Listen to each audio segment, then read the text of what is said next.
just the two of us. We can make it if we try. Just the two of us. Just the two of us. Just the two of us. Building castle in the sky. Just the two of us. You and I. Hello sa inyo mga tolls. Welcome sa aking channel. And ngayon tuturo ko sa inyo Just the Two of Us by Grover Washington. So, nasa standard tuning tayo and gumamit ako ng cup on first fret para madali yung chords na gagamitin. Let's start!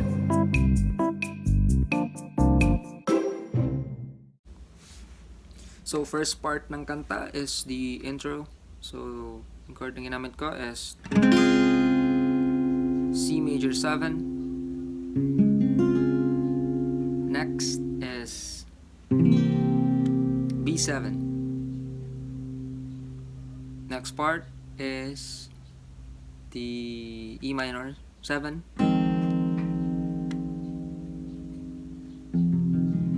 Next is D minor 7. Next chord G7.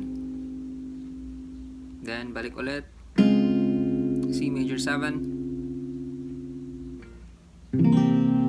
B7, last chord ng intro sa part 1, E minor 7. So, dalawang part ng intro. So, ito yung part 1. So, ito try natin.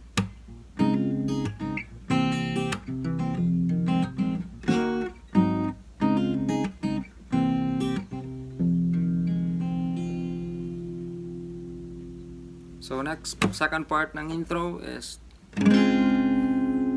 C major 7. Alam nyo na yan. Next chord is dalawang chord, passing chord to B7 to E flat diminished. Okay?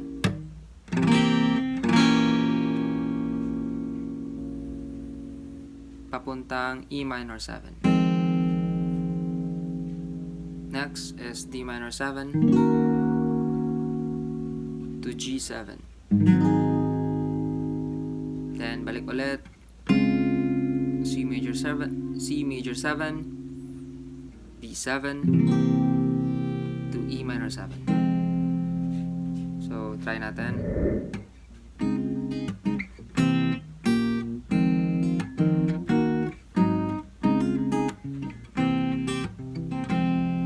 So, yan yung second part ng intro. So, i-play natin yung 1 and 2.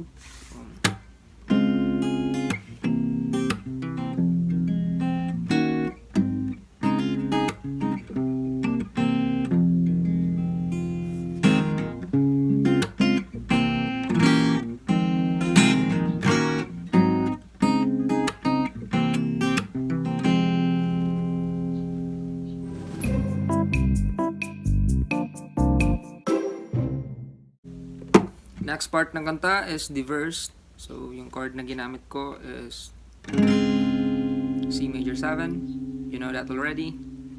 Next, passing chord, tatlong chord. B7 to E flat diminished to E minor 7. Okay? After that, D minor 7 to G7. Then balik ulit C major 7, passing chord, tatlong chord, B7, E flat diminished to E minor 7. So yan yung chords ng verse. So dalawang ulit ng ganun. So let's try. I see the crystal raindrops fall, and the beauty of it all is when the sun comes shining through to make those rainbows in my mind, and I'd seek you all the time, and I want to look at that.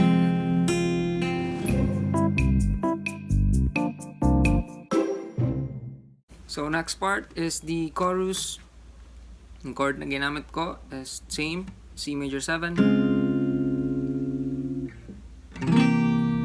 G7, and then passing chord, E minor 7, or this itong chorus na to, you can use this E minor 7 or this one, pero I suggest this E minor 7 so that you can switch to the next chord. So this passing chord is the E minor 7 to E flat minor 7 to D minor 7. So next is G7. So I prefer to use this E minor in the chorus, okay, so that you can switch to the next chord. After the G7, C major 7, B7, last chord is the E minor 7. Okay, let's try. Just the two of us, we can make it if we try. Just the two of us, just the two of us, just the two of us. We think castle in the sky. Just the two of us, you and I. Next part, balik ulit. Verse, chorus, same chord, and then after the second chorus, the ad-lib part. So the chord is C major 7, next B7, next new chord B flat major 7, same chord pattern in the C major 7. So lipat ka lang dalawang fret. Okay, B flat major 7. Next chord is A7, basic A7. Next new chord A flat major 7 or G sharp major 7. Next is G major 7 or G7. I prefer to use this G7 than G major 7. Next, C major 7. Next is last chord, F13. There's a chord chart in the screen. So para kang nag F major, lipat mo itong little finger mo pababa sa second string, third fret. That is your F13. So yung ad-lib part, dalawang balik.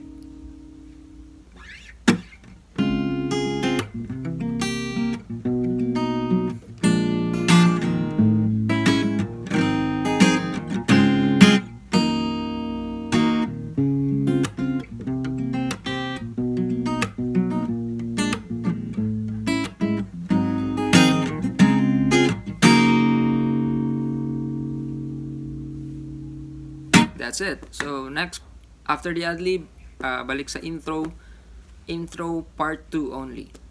Yung part 2 na introduction.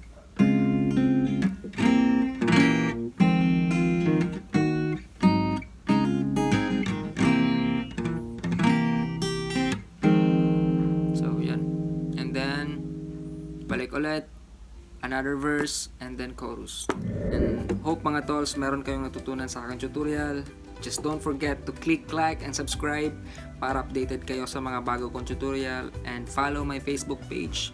Nasa link yung description, and if you have some requested songs, you can comment down below.